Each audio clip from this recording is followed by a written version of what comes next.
Sziasztok gyerekek!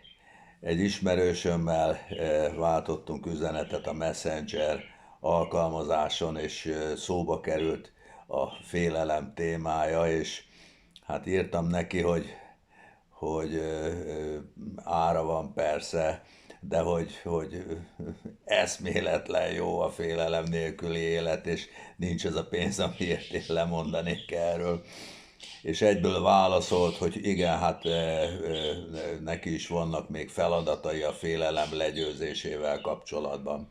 És ugye egyből eszembe jutott, hogy hát a félelmet nem legyőzni kell, sőt, egyáltalán nem szabad harcba szállni vele. Hát Jézus tanítása itt a kulcs, amikor azt mondja, hogy ne szálljatok szembe a rosszal, vagy ne szálljatok szembe a gonoszszal, ugye az erőszakmentesség tanítása a hegyi beszédben. Tehát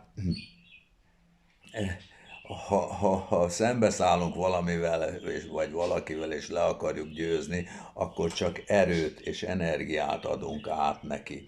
Hogyha nyomom a falat, a fal is visszanyom. De hát ennek semmi értelme, hanem az a kulcs, pontosan, amit ez a mondat mond, hogy ne szálljunk szembe semmiféle rosszal. Ez nem passzivitás, ez pozitív közömbösség. És először ugye nagyon nehéz, mert az ember ösztönösen reagál, és a rosszat el akarja tolni, lökni magától, a jó után meg átsingózik, húzná magához, gyere ide, jó, menj innen csúnya rossz, menj innen csúnya rossz.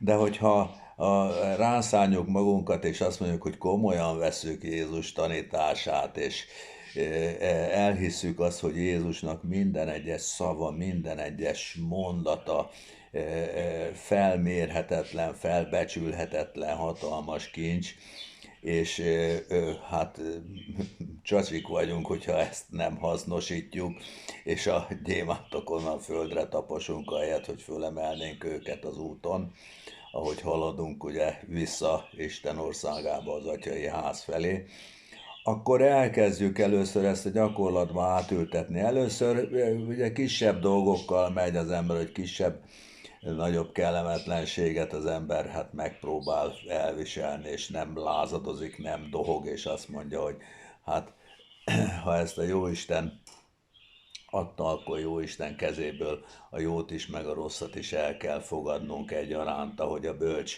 Jobb mondta az Ószövetségben, nagyon tanulságos és követésre méltó az ő filozófiája és hozzáállása, vagy vallása, vagy hite.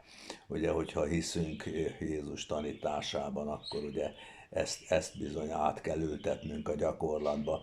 És aztán, ahogy az idő múlik, úgy egyre inkább az ember belejön ebbe, mint a kiskutya az ugatásba, és egyre nagyobb hát eseményeket, vagy kellemetlenségeket, nehézségeket, aztán már sorscsapásokat is az ember el tud fogadni.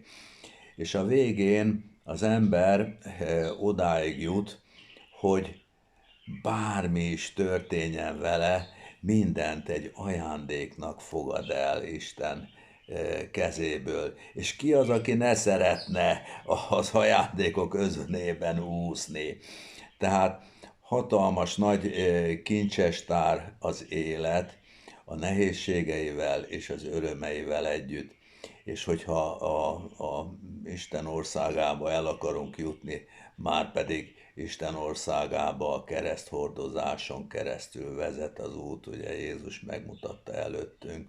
Tehát ha úgy érezzük, hogy nehézségeink vannak, akkor viseljük türelemmel, ne dobáljuk le a keresztet a vállunkról, ne fussunk el előle. Jézus sem menekült el a Getsemáni kertből, bár nagy volt a kísértés rá, és megdicsőülten tért vissza az atyai házba.